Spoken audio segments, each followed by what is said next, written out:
তো কি অবস্থা, কেমন আছেন? আমি ড্রামা সবুজ আর গাইজ আজকে আলোচনা করব কলকাতায় মোশাররফ করিমের বাজিমাত এই বিষয়টি নিয়ে। পদ্মায় মোশাররফ করিম মানেই বাজিমাত। দীর্ঘদিন ধরে দাপটের সঙ্গে নিজের শীর্ষ অবস্থান ধরে রেখেছেন তিনি। তবে শেষের দিকে কিছুটা নেতিবাচক কথাও চলছিল তাকে নিয়ে। একই ধাঁচের নাটকে তাকে দেখা যাচ্ছিল, তবে সেই সমালোচনার জবাব তিনি কাজ দিয়ে দিয়েছেন। ও হ্যাঁ, আপনি যদি মোশাররফ করিমের ফ্যান হয়ে থাকেন তাহলে অবশ্যই একটি লাইক দিয়ে যাবেন। দেশের নাটক বা ওয়েব সিরিজ দিয়ে নয়, এবার সবাইকে তিনি জবাব দিলেন। ওপার বাংলার ওয়েব সিরিজ দিয়ে প্রতিটা কাজে নিজেকে প্রমাণ করেছেন, মুগ্ধ করেছেন সবাইকে, প্রশংসা কুড়িয়েছেন দুই বাংলার দর্শকদের।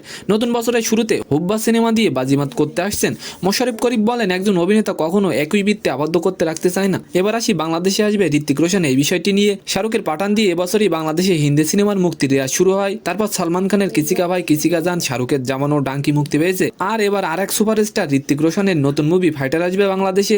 আগামী 25শে জানুয়ারি মুক্তি পাবে সিনেমাটি। তো আজকের ভিডিওটি কেমন লাগলো অবশ্যই কমেন্ট বক্সে জানাবেন। আর ভিডিওটি যদি ভালো লাগে অবশ্যই একটি লাইক দিয়ে আমাদের চ্যানেলটিকে সাবস্ক্রাইব করে দিবেন। ধন্যবাদ।